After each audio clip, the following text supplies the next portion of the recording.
കണ്ടിട്ടില്ല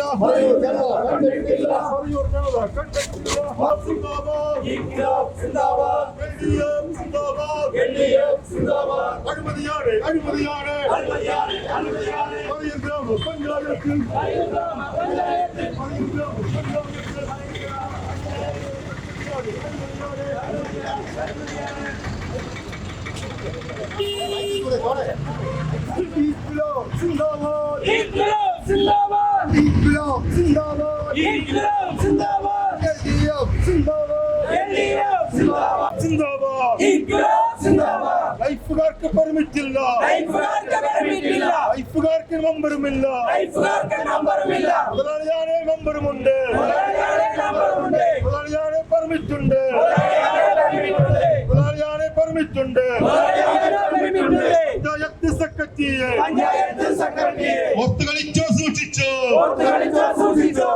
കോൺഗ്രസ് പറയുന്നത് കേട്ടെന്നാൽ ബോധമുണ്ടെയും ജയിലെറിയോ. ഭരണസമരത്തിന് അധ്യക്ഷ വഹിക്കുന്നതായി CPI-യുടെ ലോക്കൽ കമ്മിറ്റി സെക്രട്ടറി സഹോദരൻ രാജ്യത്തിന് ക്ഷണിച്ചുകൊള്ളുന്നു. மறையில் வாழும் தொழிலாளர் தோழர்களே, LDF-இன் சகோதர சகோதரிகளே, இன்றைய தினம் இந்த பஞ்சாயத்தின் முன்பு மாபெரும் தர்ண போராட்டம் நடைபெற காரணம், பஞ்சாயத்தில் உள்ள எண்ணற்ற ஊழல்கள் தான் தோன்றியத்தனமாக பஞ்சாயத்து பிரசிடென்ட்டும்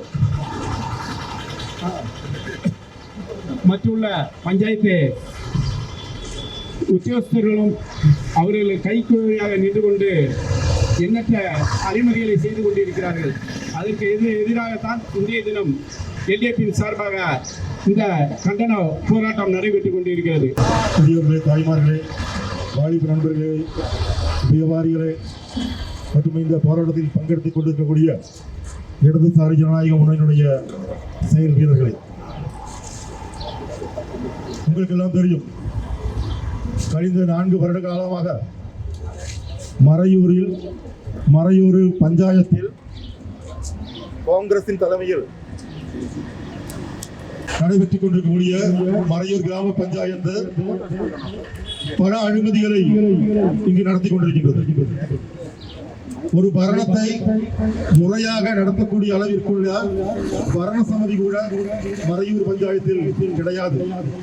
காரணம், அவங்களுக்குள்ள பல அடி. எதனால அடி? மறையூர்ல இன்னைக்கு கேரளா கவர்மெண்ட் கொண்டு வரக்கூடிய லைஃப் திட்டத்துல மறையூர்ல எண்ணற்ற வீடுகள் கொடுத்திருக்காங்க. கிட்டத்தட்ட அதனுடைய வாயிலாக இந்த வீடுகள் கொடுத்திருக்காங்க. இந்த வீடுகளை கான்ட்ராக்டுக்காரர்களுக்கு பச்சையுடன் செய்யக்கூடிய விற்கக்கூடிய ஒரு அப்ப இதுல நடக்கக்கூடிய அவங்களுக்குள்ள போட்டியின் காரணமாக இதுக்கு முன்னாடி இருந்த பஞ்சாயத்து பிரசிடென்ட் மாறி இப்போ ஒரு புதிய பஞ்சாயத்து பிரசிடண்ட் பண்ண சொல்லுங்க. அப்ப ஒரு பஞ்சாயத்தை உருப்படியா கொண்டு போகக்கூடிய பஞ்சாயத்து மறையூர் பஞ்சாயத்துல கிடையாது. இங்குள்ள பரணசமதிக்கு அதனுடைய தலைமை கிடையாது. அதுதான் நம்ம பாவம் சாதாரண மறையூர் மக்கள் புரிஞ்சுக்க வேண்டிய செயல். அப்படி என்னென்ன அனுமதி இன்னைக்கு கேரளத்தினுடைய சொப்ன வசதியான பினராயி விஜயன் இரண்டாவது தவணையாக வரும்போதும் இங்க இருக்கக்கூடிய கேரளத்தில் இருக்கக்கூடிய ஒரு மக்களுக்கு கூட படுத்துறங்குவதற்கு தலை சாய்ப்பதற்கு ஒரு இடம் வேணும். அது என்றைக்கெல்லாம் கேரளத்தில் இடதுசாரிகள் அதிகாரத்தில் வராங்களோ அன்னைக்கெல்லாம் நாங்க வந்து கொண்டு வரக்கூடிய இங்க பாவப்பட்டவனும் பணக்காரனும் அல்லாம ஜாதி மத பேதம் இல்லாம அனைவருக்கும் அருகதப்பட்ட அனைவருக்கும் இங்க வீடு கொடுக்கணும் சொல்லி இடதுசாரிகளுடைய கவர்மெண்ட் கொண்டு வரக்கூடிய லைஃப் திட்டம். அந்த லைஃப் திட்டத்துல மறையூர் பஞ்சாயத்துல நடந்தது என்ன? ஒன்னாம் வார்டு குடியில அங்க ஒன்னாம் வார்டு எடுத்துக்கிட்டா அங்க லேலம் கான்ட்ராக்ட் காரங்களை வச்சு லேலம் கூப்பிடுறாங்க. பாவம்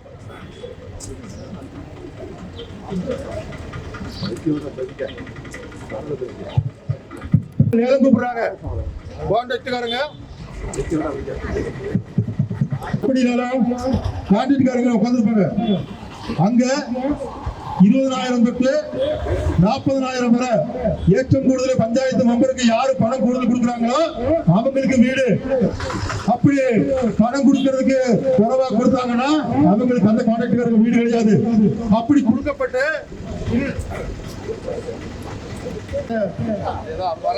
கான்ட்ராக்டருடைய மூலமா இன்னைக்கு பாத்தீங்கன்னு சொன்னால் நம்ம மறையூர் கிராமத்துக்கு மேல கூடிய ஒரு குடி, அந்த குடியில இன்னைக்கு கிட்டத்தட்ட அந்த லைஃப்ல வீடுல எக்ரிமெண்ட் வச்சு 2 வருஷ காலம் ஆகுது. ஊஞ்சாம்பாறை குடியில 4 வீடுகள் கொடுக்கணும். அந்த 4 வீடுகள்ல இன்னைக்கும் 4 வீடு பூர்த்தியாக்க கிடையாது. கான்ட்ராக்ட்காரனுக்கு 3 தடவை பில்லு பாஸ் ஆகி கொடுக்கப்பட்டாச்சு. எப்படி சாதாரணமா இங்க மறையூர் பஞ்சாயத்துல ஒரு ஆளுக்கு ஒரு வீடு கொடுக்கணும்னு சொன்னால் 1ஆம் கட்டம் வேலை பூர்த்தியாக்கி இருக்கணும்.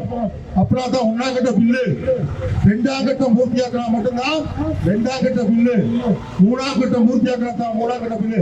உங்களுக்கு எல்லாம் தெரியும். அப்படித்தான் சாதாரண காரனுக்கு லைஃப் பദ്ധதியில நம்ம இங்க பில்லு பாஸ் ஆகி கொடுக்கிறது. ஆனால் மறையூர் கிராம பஞ்சாயத்து அப்படி கிடையாது. 1ஆம் வார்டுல இங்க வீடு பூர்த்தியாக்காம தரமட்டம் கூட முழுசா பூர்த்தியாகாம இருக்கக்கூடிய சூழ்நிலையில அவங்களுக்கு 3 கட்டமாக பில்லு பாஸ் கொடுத்தாச்சு. தரமட்டமா கிடக்குது. ஒரு வீடு வந்துட்டு பாத்தீங்கன்னா மட்டம் தீர்க்கப்பட்டு வெறும் சீட்டு, தகர சீட்டு போட்டு கொடுக்கப்பட்டு இன்னைக்கும் அந்த வீட்டுல குடி உள்ள ஆளுங்க தாமசிக்க முடியாது, உள்ள போய் ஜீவிக்க முடியாத ஒரு சூழ்நிலை. இதையெல்லாம் இந்த பரவசமைக்கு பார்த்துட்டு தான் இருக்குது. ஆனால் இதுக்கு ஒத்தாசை நிற்கக்கூடிய கிராம சேவகர் நோக்கணும். நாங்க வந்து அன்னைக்கு இங்க வந்து இருக்கக்கூடிய நாங்க பராதிக்காக மறை கிராமத்துல இருந்தோம். இங்க விஜிலன்ஸுடைய அரெஸ்ட் கேட்கிறாங்க கிராம சேவகத்தை, எப்படி 1ஆம் கட்டமும் 2ஆம் கட்டமும் தீராம 3ஆம் கட்டம் வர பில்லு பாஸ் ஆகி கொடுத்தது. அப்ப இது இங்க கூடிய பரண சமதியினுடைய வரிக்கக்கூடிய பரணக்காரர்களுடைய ஒத்தாசைக்கு இணங்கி நீங்க இது போல காரியங்கள் நீங்க செய்து கொடுத்தீங்கன்னு சொன்னால் கண்டிப்பா அந்த பணம் திருச்சடைக்க வேண்டி வரும். இனி வரக்கூடிய நாட்களில் நாங்க இடதுசாரிகள் தொடங்கி வைப்பதற்கு மதிப்பிற்கும் மரியாதைக்குரிய ஏரியா கமிட்டி செயலாளர் சீனிவாச அவர்கள் അറിയിച്ചിരിക്കുന്ന ജനദ്രോഹ നടപടികളെല്ലാം ചോദ്യം ചെയ്തുകൊണ്ട് മറയൂർ പഞ്ചായത്ത് LDF സമിതിയുടെ നേതൃത്വത്തിൽ ഇന്നിവിടെ നടക്കുന്ന ഈ സമരത്തിൻ്റെ അധ്യക്ഷൻ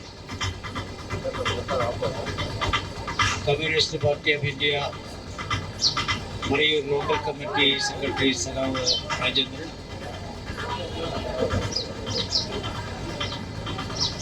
ഈ സമരത്തിൽ പങ്കെടുക്കാൻ എത്തിച്ചേർന്നിരിക്കുന്ന CPIയുടെ സംസ്ഥാന കമ്മിറ്റി അംഗം സഖാവ് ശശികുമാർ, അതുപോലെ CPMന്റെ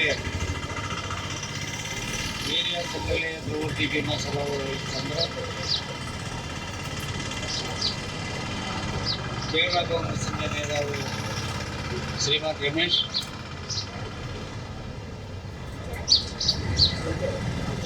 CPM-ന്റെ മറയൂർ നോർത്ത് സൗത്ത് സെക്രട്ടറിമാർ, അതുപോലെ തന്നെ ഈ പ്രദേശത്തെ വർഗ ബഹുജന മുന്നണികളുടെ നേതാക്കന്മാർ, ഇതിനുപരി ഈ സമരത്തിൽ പങ്കാളിയായിട്ടുള്ള ഗുണഭോക്താക്കൾ, സാധാരണ സഹോദര സഹോദരിമാർ, പ്രിയപ്പെട്ട അധ്യക്ഷനും അതുപോലെ തന്നെ സ്വാഗത പ്രസംഗം കാര്യങ്ങളെല്ലാം ഇവിടെ പറഞ്ഞിട്ടുണ്ട്. എങ്കിലും കേരള സംസ്ഥാനത്ത് ഏതെങ്കിലും പുരോഗമന പ്രവർത്തനങ്ങൾ നടന്നിട്ടുണ്ടെങ്കിൽ അത് ഇടതുപക്ഷ ജനാധിപത്യ മുന്നണി അല്ലെങ്കിൽ ഇടതുപക്ഷ സർക്കാർ കേരളത്തിലെ ഭരിച്ചിട്ടുള്ള കാലം. അത് കുറച്ച് പുറകോട്ട് തിരിഞ്ഞു നോക്കണം. 1957 ലോകം കണ്ട് ബാലറ്റ് പേപ്പറിൽ കൂടി അധികാരത്തിൽ വന്ന ആദ്യ സർക്കാരാണ് സഖാവ് EM ശങ്കര നമ്പൂതിരിപ്പാട് തലവനായ സർക്കാർ. ആ സർക്കാർ എന്തെല്ലാം തീരുമാനമാണ് കൊണ്ടുവന്നത്? അന്ന് മണ്ണിലിറങ്ങി പണി ചെയ്യുന്ന കർഷക തൊഴിലാളിക്ക് കിടപ്പാടുണ്ടായിരുന്നു. അടിയാൻ ഉടയാൻ സമ്പ്രദായമല്ലായിരുന്നോ? നാവടക്കൂ പടിയെടുക്കൂ എന്ന സമ്പ്രദായമല്ലായിരുന്നോ? അതിനെല്ലാം രാമം കുറിച്ചുകൊണ്ട് കുടികിടപ്പ് അവകാശം, ആ മണ്ണിലെ കിടക്കുന്നവനെ 10 സെന്റ് ഭൂമി പതിച്ചു നൽകാനും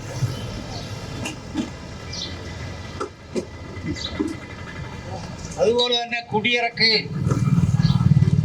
നിരോധന നിയമം പാസാക്കിക്കൊണ്ട് സുപ്രധാനമായ തീരുമാനങ്ങൾ കൊണ്ടുവന്നു.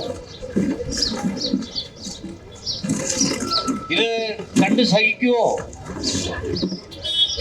മണ്ണിലിറങ്ങാതെ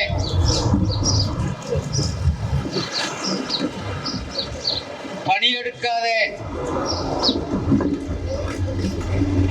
വസ്ത്രം മുക്കിയാതെ തീരമേശയിൽ പോകുമ്പോ ആഹാരം മാത്രം കഴിച്ചു വന്ന് ജെമി മുതലാളി ഉടയാന്മാർക്ക് സഹിക്കാൻ പറ്റുമോ? പറ്റില്ല. ഈ സർക്കാർ അധികകാലം നിലനിന്നു പോയാൽ നമ്മൾ ഇനി കണ്ടത്തിലിറങ്ങി കണ്ടം കിളക്കേണ്ടി വരും. എന്താണ് ചെയ്തത്? കേരളത്തില് അങ്ങോളം ഇങ്ങോളുമല്ലേ വർഗീയ ഫാസിസ്റ്റ് ശക്തികളെല്ലാം ഒന്നുകൂടിക്കൊണ്ട് വിമോചന സമരം എന്ന പേരിലല്ലേ ഇവിടെ സമരം സംഘടിപ്പിച്ചത്? അങ്ങനെ ആ സർക്കാർ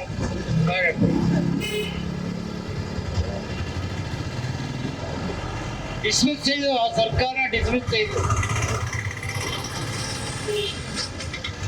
നമുക്ക് വലിയ ബഹുമാനമുള്ള മാന്യ വ്യക്തിയാണ് പണ്ഡിറ്റ് ജവഹർലാൽ നെഹ്റു. അദ്ദേഹം നേതൃത്വം കൊടുത്ത ആദ്യത്തെ ഇന്ത്യയിലെ ഭരണസമിതിയാണ് പാർലമെന്റിലെ കേരള സർക്കാരിനെ ഡിസ്മിസ് ചെയ്തുകൊണ്ടുള്ള ഉത്തരവ്. അങ്ങനെ തുടർന്നുള്ള കാലങ്ങളെല്ലാം പരിശോധിച്ചാൽ ജനങ്ങൾക്ക് വേണ്ടി എന്തെങ്കിലും ചെയ്തിട്ടുണ്ടെങ്കിൽ കേരളത്തിലെ മാറി മാറി കോൺഗ്രസും കമ്മ്യൂണിസ്റ്റ് നേതൃത്വം കൊടുക്കുന്ന സർക്കാരുകൾ ഭരണത്തിൽ വന്നിട്ടുണ്ടെങ്കിൽ പോലും എന്തെങ്കിലും ജനങ്ങൾക്ക് പ്രയോജനകരമായ കാര്യങ്ങൾ ചെയ്തിട്ടുണ്ടെങ്കിൽ അത് ആരെന്നുള്ള ഈ നാട്ടിലെ ജനങ്ങൾക്കറിയാം. ഇപ്പൊ ഇവിടെ നടക്കുന്ന എന്താ? 2016 ഒന്നാം UPA സർക്കാർ സഖാവ് പിണറായി LDF സർക്കാർ അധികാരത്തിൽ വന്നപ്പോൾ അവരൊരു 600 വാഗ്ദാനങ്ങൾ നൽകി. പ്രകടന പത്രികയിൽ 600 വാഗ്ദാനങ്ങൾ. അതിലൊന്നും ലൈഫ് പദ്ധതി. ലൈഫ് പദ്ധതി എങ്ങനെയാ രൂപം കൊടുക്കുന്നത്? നാളിൽ വരെ ഏതെല്ലാം ഡിപ്പാർട്ട്മെന്റുകൾ ഏതെല്ലാം ധനസഹായം മേടിച്ച് വീടുകൾ പണിത് അതെല്ലാം വിറ്റ് തുറച്ച് മുടങ്ങി ഇപ്പൊ നിലവിൽ വീടില്ലാതെ മുഴുവൻ ആളുകൾ. വീടില്ലാതെ ഒരു മനുഷ്യനുണ്ട്. കേരളത്തിൽ ഉണ്ടാകാൻ പാടില്ല എന്നുള്ള ഉറച്ച തീരുമാനമെടുത്തുകൊണ്ടാണ് ഒന്നാം പിണറായി സർക്കാർ ലൈഫ് ഭവന പദ്ധതിക്ക് രൂപം കൊടുത്തത്. അങ്ങനെയാണ് ഇത് നടന്നുകൊണ്ടിരിക്കുന്നത്. അതിന്റെ മാനദണ്ഡം എന്താ? അർഹതയാണ്. അർഹത ഉള്ളവർക്ക് കൊടുക്കണം. അല്ല കോൺഗ്രസിന് വോട്ട് ചെയ്യുന്നവരെ, അതിന് ജാഥയ്ക്ക് നീളം കൂട്ടുന്നവരെ, അതെല്ലാം മാനദണ്ഡം. ഈ മറയൂർ ഗ്രാമപഞ്ചായത്തിലെ നേതാക്കന്മാരും ഭരണസമിതിയും അത് തെറ്റായി നിങ്ങൾ വ്യാഖ്യാനം ചെയ്തിട്ടുണ്ടെങ്കിൽ നിങ്ങൾക്ക് പെശക് പറ്റിപ്പോയി എന്നാണ് ഞാൻ ഈ இடதுசாரி ஜனநாயக முன்னணியின் தலைமையில் மறையூர் கிராம பஞ்சாயத்தின் முன்பாக நடத்தப்படுகின்ற தர்ணா போராட்டத்தினுடைய தலைவர் சிபிஐயினுடைய லோக்கல் கமிட்டி செயலாளர் ராஜேந்திரன் அவர்கள், வரவேற்புரையாற்றிய அண்ணாதுரை சிபிஎம்னுடைய லோக்கல் செக்ரட்டரி, இதுபோல இந்த தர்ணா போராட்டத்தை துவங்கி வைத்து பேசிய சிபிஎம்னுடைய ஏரியா செயலாளர் சகா ஸ்ரீனிவாசன், அதுக்கு மேலாக பஞ்சாயத்து மெம்பர்மார்கள், இடதுசாரி ஜனநாயக முன்னணியுடைய தோழர்களே, இன்னைக்கு மறையூர் கிராம பஞ்சாயத்துக்கு முன்பாக இப்படி ஒரு தர்ணா போராட்டம் நடத்ததுக்குள்ள காரணம் காங்கிரசினுடைய மறையூர் பஞ்சாயத்து மண்டல கமிட்டி தெரிஞ்சுக்க வேண்டிய ஒரு விஷயம். கேரளத்துல எல்டிஎஃப்னுடைய அரசு ஆட்சிக்கு வந்ததுக்கு பின்னாடி, மரியாதைக்குரிய பினராயி விஜயனுடைய அரசு ஆட்சிக்கு வந்ததுக்கு பின்னாடி பாவப்பட்டவர்களுக்கெல்லாம் லைஃப் பദ്ധதி திட்டத்தின் மூலமாக வீடு கொடுக்கணும்னு சொல்லி தீர்மானிச்சு கிட்டத்தட்ட 4 லட்சம் வீடு கொடுத்துட்டு இருக்கோம், கொடுத்து முடிச்சிட்டோம். அதுபோல மத்தியிலே ஆட்சி செய்யக்கூடிய கேந்திர சர்க்கார், மத்திய சர்க்கார் ஆவாஸ் யோஜனா திட்டத்தை பிரகாரம் அவங்களும் கொஞ்சம் வீடுகள் கொடுத்துட்டு இருக்காங்க. உண்மையை தான் பேசணும். ஆனா காங்கிரஸுக்கு என்ன பங்கு இருக்கு? வீடு கொடுக்கல, ஒரு பங்கு இல்ல. காங்கிரஸ் மத்தியிலே ஆட்சியில் இல்ல, மாநிலத்தில் இல்ல, பஞ்சாயத்துல மட்டும்தான் காங்கிரஸ் ஆட்சி. காங்கிரஸுக்கு பஞ்சாயத்து ஆட்சியை வச்சு யாருக்காவது வீடு கொடுக்க முடியுமா? ஒரு சுக்கு கொடுக்க முடியாது. ஒரு வீடு கூட இந்த பஞ்சாயத்து மூலியமா ஒரு ஆளுக்கு கூட வீடு கொடுக்க முடியாத ஒரு நிலைமை தான் காங்கிரஸுக்கு இந்திய நிலைமை. ஆனா அவங்க என்ன நினைக்காங்க? எல்லா கிராம சபைகளையும் போய், அதாவது பெக்காத பிள்ளைக்கு அப்பன் ஆகுறது, அவனவன் பெத்த பிள்ளைக்கு தான் அவனவன் அப்பன் ஆகணும். இவன் பெக்காத பிள்ளைக்கு இவன் அப்பன் ஆகிற ஆளுங்க அப்படின்னு சொன்னா அது தெளிவா சொல்லிடுறேன். எல்டிஎஃப் சர்க்கார் கொடுக்கக்கூடிய லைஃப் பദ്ധதி வீட்டுக்கு இவங்க அப்பன் ஆகுறது. நான் தான் கொடுத்தேன், காங்கிரஸ்காரன் தான் கொடுத்தோம், நாங்க தான் கொடுக்குறோம், மெம்பர் தான் கொடுக்குறோம்னு சொல்லி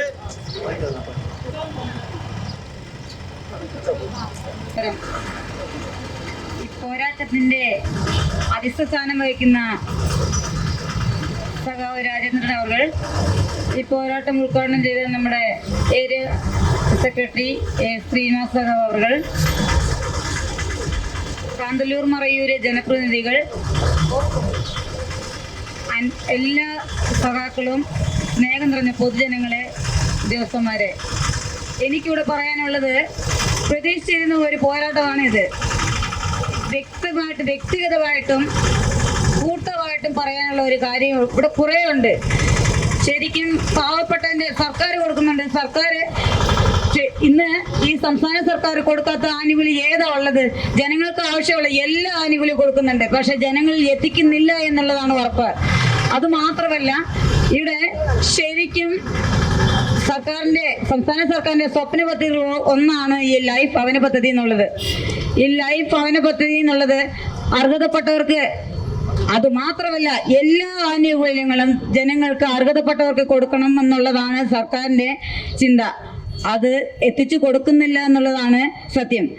ഇവിടെ ഈ ലൈഫ് ഭവന പദ്ധതിയിൽ നിന്ന് കൊടുക്കുന്നുണ്ട്. ഇന്ന് 400 വീട് കൊടുത്തിട്ടുണ്ട്, 500 വീട് കൊടുത്തിട്ടുണ്ട് എന്നുള്ളത് നമ്മുടെ പഞ്ചായത്ത് ഭരണസമിതികൾ പറയുന്നുണ്ട്, അംഗങ്ങൾ പറയുന്നുണ്ട്, പുറത്ത് പറയുന്നുണ്ട്, വോട്ട് ചോദിക്കുന്നുണ്ട്, ജനങ്ങളെ പറ്റിച്ച് വയറ്റിലടിക്കുന്നുണ്ട്. എന്തുകൊണ്ട്? അവർക്ക് വേണ്ടത് വോട്ട് മാത്രമേ ഉള്ളൂ, ജനങ്ങളുടെ ആവശ്യമല്ല. ആർക്കൊക്കെയാ കൊടുത്തേക്കുന്നത്, ആരൊക്കെ മേടിച്ചിട്ടുള്ളത് എന്നുള്ളത് പറയാൻ പറ്റുമോ? വീട് വെച്ചേക്കുന്നവന് 5 ഏക്കർ സ്ഥലമുള്ളവൻ, 1 ഏക്കർ സ്ഥലമുള്ളവൻ, അവനൊക്കെയാണ് 2 നില 3 നില പണിതേക്കുന്നവനാണ് ഇവിടെ വീട് വെക്കുന്നത്. പാവപ്പെട്ടവൻ ഇപ്പോഴും ഉണ്ട്. അവൻ ആ വീട് വെക്കാത്തവനും ഒന്നും അർഹത കിട്ടാതെ മനുഷ്യർ ആരൊക്കെയാന്ന് വെച്ചാൽ കമ്മ്യൂണിസ്റ്റുകാർ മാത്രമേ ഉള്ളൂ ഇവിടെ. അവനെ ഒതുക്കി വിടുന്നുണ്ട്. ഇന്ന് ഈ മറയൂർ ഗ്രാമപഞ്ചായത്തിൽ എൻ്റെ കൂടുതലായിട്ട് ഞാൻ കൂടുതൽ ഒത്തിരി പേര് സംസാരിക്കാനുള്ളത് കൊണ്ട് ഞാൻ എൻ്റെ ഒരു വ്യക്തിപരമായിട്ട് ഒരു കാര്യം മാത്രം പറയുക. ഞാൻ ദേവികുളം ബ്ലോക്ക് പഞ്ചായത്തിലെ കാന്തല്ലൂർ ഡിവിഷൻ മെമ്പറും ക്ഷേമകാര്യ ചെയർപേഴ്സണുമാണ്. എനിക്ക് സ്വന്തമായിട്ട് ഒരു വീടില്ല. ഞാൻ ഒരു വാടക വീട്ടിൽ താമസിക്കുന്ന ഒരു വ്യക്തിയാണ്. എനിക്ക് എൻ്റെ കുടുംബത്തിൽ ഇഷ്ടദാനമായിട്ട് കൊടുത്ത 30 സെന്റ് സ്ഥലത്തിൽ ഒരു 5 സെന്റ് സ്ഥലത്തിന് പുരയിടമാക്കാനായിട്ട് ഞാൻ വിവിധ ഡിപ്പാർട്ട്മെന്റുകളിൽ വ്യക്തമായിട്ട് നിയമപരമായിട്ട് ഞാൻ അപേക്ഷകൾ കൊടുത്തിട്ടും കൃഷി ഭവൻ മുഖേന എനിക്ക് കിട്ടിയ ഈ പേപ്പറാണ് ഇത്. ശരിക്കും ഈ പേപ്പറ് സാറ്റലൈറ്റ് റിപ്പോർട്ട് പ്രകാരം കിട്ടിയ ഒരു പേപ്പറാണ് ഇത്. ഇതിൽ കൂടുതൽ തെളിവ് വേണമെന്നില്ല.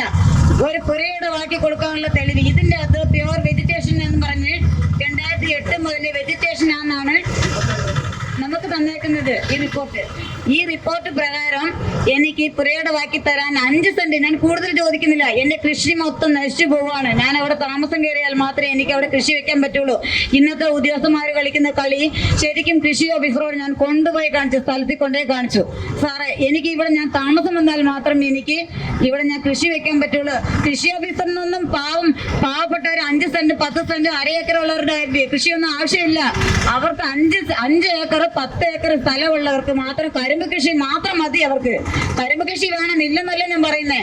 പക്ഷെ ഒരു വ്യക്തിക്ക് സാധാരണക്കാരനെ ആയിപ്പെട്ട ഒരാൾക്ക് ഒരു വീട് വെക്കുന്നതിന് 3 സെന്റിന് അവര് പുരയിടമാക്കി കൊടുക്കാനുള്ള അനുവാദം കൊടുക്കുന്ന ഇവർക്ക് എന്താ കുഴപ്പം? സർക്കാർ കൊടുക്കുന്നുണ്ട്, നിയമങ്ങൾ വരുന്നുണ്ട്, സർക്കാർ ഓരോന്ന് ആനുകൂല്യം നിയമിച്ചു കൊടുക്കുന്നുണ്ട്. ഇതൊക്കെ നിങ്ങൾ ജനങ്ങളിലേക്ക് അർഹതപ്പെട്ട ജനങ്ങൾക്ക് എത്തിക്കണം എന്നാണ് അവർ പറയുന്നത്. പക്ഷെ ഇടയ്ക്ക് കിടക്കുന്ന എല്ലാവരും ഈ പാവപ്പെട്ടവന്റെ വയറ്റിലടിക്കുന്നതാണ് അവരുടെ പണി. ഓരോന്ന് ഉദ്യോഗസ്ഥന്റെ അടുത്ത് പോകുമ്പോഴും ഓരോരുത്തർക്കും ഓരോ നിയമമാണ് പറയുന്നത്. എത്ര തവണ ഓടിക്കുന്നത്? ഞാനൊരു ബ്ലോക്ക് പഞ്ചായത്തിലെ ചെയർമാൻ ആയതുകൊണ്ട് ഞാൻ കളക്ടറെയും മന്ത്രിയും സിഎമ്മിനെയും പോയി കാണാൻ പറ്റും. എനിക്ക് വേണ്ടി വന്നാൽ ഞാൻ സ്വന്തം കൈക്കാശ് മുടക്കാൻ ഞാൻ പോകുന്നേ ഇല്ലെന്നല്ല, പോകാൻ പറ്റും, പോയിട്ട് കാണാനും പറ്റും. പക്ഷെ സാധാരണപ്പെട്ട ഒരു പാവപ്പെട്ടവൻ ദിനക്കൂലിയായിട്ട് 300 രൂപ ശമ്പളം കിട്ടുന്ന ഒരാൾ എങ്ങനെ ചെന്ന് നോക്കും? എങ്ങനെ ചെന്ന് കാണും? ഒരു മന്ത്രിയെ കാണാൻ പറ്റുമോ? അവിടെ ചെന്നാൽ എന്തൊക്കെ നിയമങ്ങളുണ്ട്? കാണാൻ പറ്റത്തില്ല. അതൊക്കെ മനസ്സിലാക്കിയെടുക്കുന്നതെന്ന് ഓരോന്ന് പഞ്ചായത്തിലുള്ള ഭരണസമിതി അംഗങ്ങളാണ്, അവർക്കറിയാം. എന്നോട് ഇതിന്റെ ഇടയ്ക്ക് ഒരു ബ്ലോക്കിൽ നിന്ന് എന്നോട് ചോദിക്കുന്നുണ്ട്, ഒരു 25,000 രൂപ മെമ്പർ തരുവാണെങ്കിൽ, മെമ്പർ കൊടുക്കുവാണെങ്കിൽ മെമ്പർക്ക് ഇതിന്റെ സ്ഥലം തരം മാറ്റി എടുക്കാനുള്ള ഏർപ്പാടൊക്കെ ഞാൻ ചെയ്തു തരാന്ന്. എങ്ങനെ 25,000 രൂപ കൊടുത്താൽ എങ്ങനെ തരം മാറ്റി എടുക്കാൻ പറ്റും? ഇത്രയും നിയമം ഞാൻ എന്റെ ഞാൻ മെമ്പറാണ്. എന്റെ ഈ പൊളിറ്റിക്കൽ ബലം വെച്ചിട്ട് ഞാൻ മേടിച്ചോളാം എന്നുള്ള രീതിക്കല്ല ഞാൻ കടന്നുപോയത്. നിയമപരമായിട്ട് എന്തൊക്കെ സർക്കാർ പറഞ്ഞ, വില്ലേജ് ഓഫീസിൽ പറഞ്ഞ പോലെ ഞാൻ പോയി, കൃഷി ഭവനിൽ പോയതുപോലെ ഞാൻ പറഞ്ഞു, ഗ്രാമപഞ്ചായത്ത് വന്ന് അപേക്ഷ കൊടുത്തത് അവര് പറഞ്ഞത് കൂട്ടി ഞാൻ ചെയ്യുന്നു. ഓരോയിടത്ത് എനിക്ക് മറുപടി കിട്ടിയിട്ടില്ല. എല്ലാം വെൻഡിങ് ഫയലിലാണ് കളക്ടർ ഓഫീസിൽ. എന്തുകൊണ്ട്? ചോദിക്കുമ്പോഴെല്ലാം പറയുന്നത് കരിമ്പ് കൃഷിക്ക് അകത്ത് പോകണ്ടെന്ന് തന്നെ പറഞ്ഞു. കരിമ്പ് കൃഷിയുടെ കാര്യമാണെങ്കിൽ സംസാരിക്കേണ്ടെന്ന് പറയുന്നു. പിന്നെ എങ്ങനെ സർക്കാർ കൊടുക്കുന്ന ആനുകൂല്യം ജനങ്ങൾക്ക് കിട്ടും? ഞാനൊരു മെമ്പറായിട്ട് എനിക്ക് കിട്ടിയില്ലെങ്കിൽ സാധാരണപ്പെട്ടവൻ എങ്ങനെ മേടിച്ചെടുക്കാൻ പറ്റും? സർക്കാർ കൊടുക്കുന്നുണ്ട് ഓരോന്ന്.